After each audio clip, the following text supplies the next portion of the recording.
আমরা এখন বেরিয়েছি অক্ষয় তৃতীয়াতে ঘুরতে। আর বড় দিদি এখনো আসতে পারেনি, বড় দিদি আসবে। আমরা যাচ্ছি ঝাক্কাস ক্যাফে। ঝাক্কাস রেস্টুরেন্ট আমাদের এখানে বন্ধ, কারণ কি আমাদের এখানে গ্যাসের খুব শর্টেজ চলছে। দিদি এসে গেছে, বড় দিদি এতক্ষণ ছিল না। এই যে গুলু ভাইও এসে গেছে, গুলু ভাইও এতক্ষণ ছিল না। এদেরকে তো তোমরা রাস্তাতেই দেখেছো, এরা ছিল সবাই।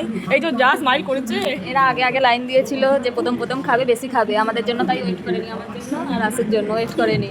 কিন্তু এসে দেখছে যে ঝাক্কাস রেস্টুরেন্টই বন্ধ, তার জন্যই আমরা রিলায়েন্স এলাম।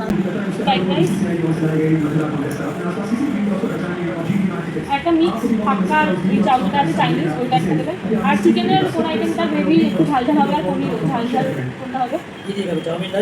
শেষমেশ এত অপেক্ষা করার পর আমাদের একটা খাবার এসেছে। সবার পেটে ইঁদুর দৌড়াচ্ছে, এতক্ষণ পর একটা খাবার এলো, তাও ভেজের আইটেমটাই এলো। আমাদের চিকেনের আইটেমটা এখনো পর্যন্ত এসে পৌঁছালো না। তো যাক বাবা, আমাদের চিকেনের আইটেমটাও চলেই এলো। আর আমাদের স্টার্টার্স খেতে না খেতেই আমাদের মেন কোর্সের খাওয়ারও চলে এসেছিল। যেহেতু আমরা ডিনার করতেই গেছিলাম, সামান্য কিছুই অর্ডার করেছিলাম। আর এখন আমার ভয়েস ওভার দিতে দিতেই খাবারগুলো দেখে লোভ লেগে গেল যে আবার কবে যাব। আর এখানে খাবার আসতে না আসতেই হামলা স্টার্ট হয়ে গেছে, সেটা আপনারা প্লেটের অবস্থা দেখেই বুঝতে পেরে গিয়ে হবেন।